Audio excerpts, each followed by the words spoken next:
Hello दोस्तों, नमस्कार। तो स्वागत है आप सभी का मेरे यूट्यूब चैनल रनर दीक्षा मेरा पर। मेरे चैनल के माध्यम से आपको पहाड़ी लाइफस्टाइल, पहाड़ी culture, sports activities, running, travelling, इन सबसे रिलेटेड वीडियोस मिलेंगी। तो कृपया देखिएगा और मुझे सपोर्ट कीजिएगा। Thank you.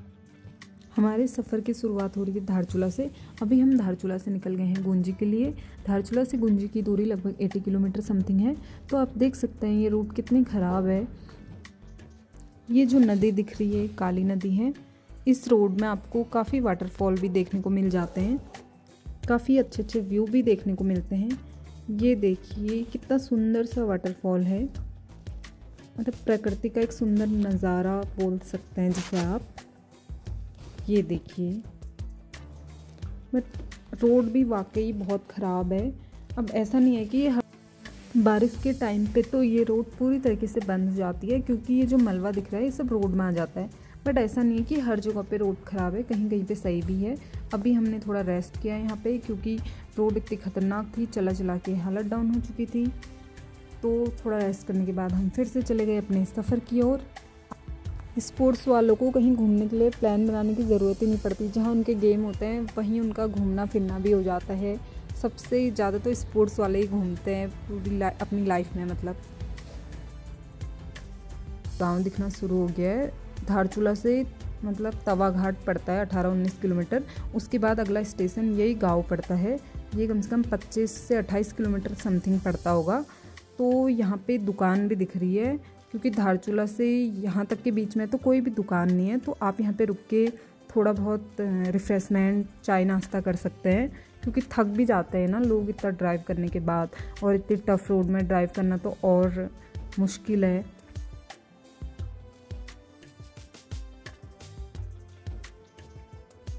टफ़ एरिया में, बॉर्डर एरिया में कोई देखने को मिले ना मिले, बट हमारे आर्मी के जवान हमेशा अपनी ड्यूटी पे तत्पर रहते हैं। सल्यूट है आर्मी के जवानों को भी। मेरे माइंड में तो ये आ रहा था, जो ये गांव वाले हैं इनकी मेन मार्केट तो धारचूला ही होती होगी। तो कितनी दूर है मेन मार्केट, मतलब वहाँ से सामान लाना भी, और कभी कोई इमरजेंसी हो जाए तो इतनी दूर और इतनी टफ़ रोड, ये लोग कैसे सरवाइव करते होंगे, कैसे रहते होंगे, इनकी लाइफ स्टाइल कैसी होगी बिना नेटवर्क के, बिना लाइट के। मतलब सच में ऐसे रहना भी बहुत मुश्किल काम है।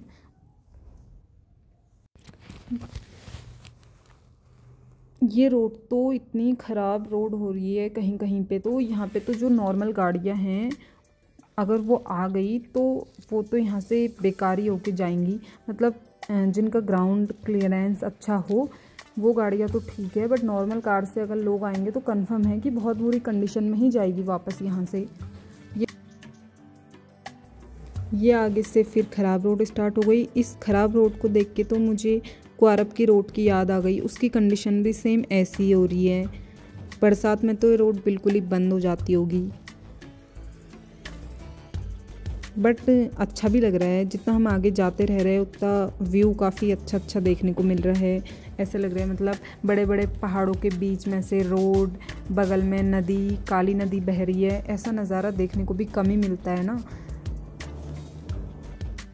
रोड में कंस्ट्रक्शन का काम भी चला हुआ था, बट बारिश में फिर ये रोड ऐसी हो जाती होगी, क्योंकि यहाँ को बर्फ़बारी भी ज़्यादा। यहाँ पे रुक के हमने थोड़ा वीडियो शूट किया, क्योंकि काफ़ी अच्छा लग रहा था। ये फिर से ख़राब रोड शुरू हो गई है। अच्छी रोड भी आ रही है, ख़राब भी आ रही। तो मैं तो प्रे कर रही थी बस भगवान जी अब आगे को अच्छी रोड ही आए, क्योंकि मुझे तो काफ़ी डर लग रहा था कि हम अच्छे से पहुँच भी पाएंगे कि नहीं पहुँच पाएंगे। अब ये देखिए कितना ख़तरनाक झरना है, कितना ज़्यादा पानी है। ऐसा लग रहा था कहीं ये पानी के बहाव में हम बह ना जाए, बट हम अच्छे से निकल गए थे, भीग तो गए थे। अब एक झरना ये भी आया। इतने सुंदर सुंदर वाटरफॉल हैं, तो वीडियो शूट, फ़ोटो खिंचाना तो बनता ही है, क्योंकि हम लाइफ में बार बार तो इस जगह पे आएंगे नहीं। मौका मिला है तो चले जाना चाहिए घूमने।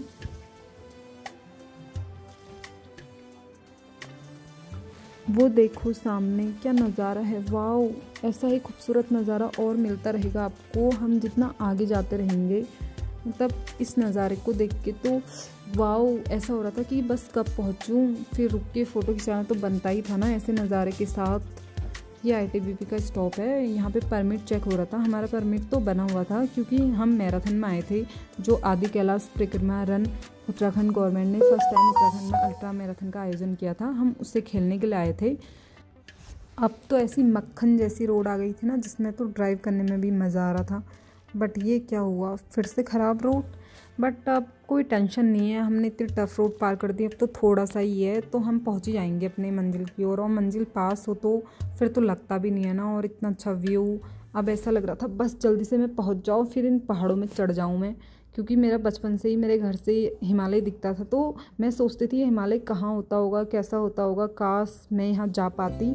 बट मेरा एक सपना पूरा हो गया यहाँ जाने का। मुझे काफ़ी अच्छा लग रहा है यहाँ जाके। ये फाइनली हम पहुँच गए थे गूंजी में, ये जहाँ पे हमारी मैराथन ऑर्गेनाइज हो रही थी। फिर मैंने ड्राइव किया क्योंकि अच्छी रोड आ गई थी ना, ख़राब रोड में तो मैं गिरा देती गाड़ी, इसलिए।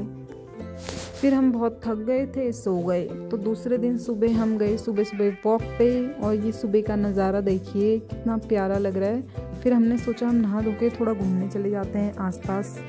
फिर मैंने ड्राइव की, मैंने कहा इस पर मेरी अच्छी सी वीडियो बना देना, उसको मैं रील में पोस्ट करूँगी। फिर यहाँ पे भी वीडियो बनाना तो बनता ही था।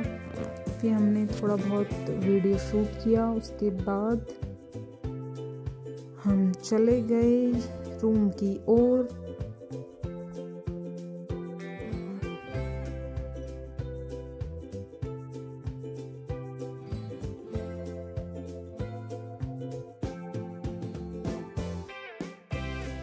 ये है नाभी गांव। जितने प्लेयर आए थे मैराथन में, तो यहाँ के गांव वाले काफ़ी अच्छे थे। उन्होंने सारे प्लेयरों की खाने की व्यवस्था, मतलब आज दिन का खाना उनके गांव वालों की तरफ से था। फिर हमने खाना खाया। फिर हम खाना वाना खा के अपना सामान लेके चले गए थे आदि कैलाश की ओर, क्योंकि हमारी मैराथन जो है 60 किलोमीटर वो ऊपर जौलीकोंग से ही स्टार्ट होने वाली थी। तो ये नज़ारा देखिए आप, आदि कैलाश जाने वाले, ऐसा लग रहा था सच में ये रास्ते को देख के कि हम स्वर्ग की ओर ही जा रहे हैं। रास्ते को देखकर इतना अच्छा लग रहा था। तो ऊपर पहुंच के वाव क्या नज़ारा होगा। ये फाइनली हम पहुंच गए थे जौलीकोंग में। यहाँ भी आर्मी ITBP रहती है। फिर हम फटाफट अपना सामान रख के चले गए थे ऊपर मंदिर घूमने। ये है पार्वती माता का मंदिर, जहाँ हम दर्शन करने के लिए गए। इसके दरवाजे बंद थे, बट हमने खोल के दर्शन कर लिए थे। दर्शन करके हमको काफ़ी अच्छा लगा। सामने ये जो पर्वत श्रृंखला दिख रही है, ये आदि कैलाश है। इसको मतलब महादेव का छोटा स्थल या छोटा कैलाश भी कहते हैं। ये जो कुंड है ये पार्वती कुंड, या इसको पार्वती सरोवर भी बोला जाता है। धार्मिक मान्यताओं के अनुसार जो आदि कैलाश की यात्रा है, इसको कैलाश मानसरोवर की यात्रा के बराबर ही माना जाता है। हर हर महादेव। दारमा व्यास 14 घाटियों के मध्य में ये खूबसूरत स्थान, यहाँ पहुँच के ऐसा लग रहा था जैसे साक्षात महादेव की अनुभूति हो रही थी। मतलब मन इतना शांत, सच में इतना अच्छा लग रहा था वो। यहाँ रहते तो मुझे सच में लगा कि मैं महादेव से सच में मिल के आ रही हूँ। और आदि कैलाश जो है ये महादेव का सबसे प्राचीन स्थल और प्रिय स्थल भी माना जाता है, क्योंकि जब वो पार्वती जी से विवाह करने जा रहे थे तो यहीं पे उन्होंने स्टे किया था।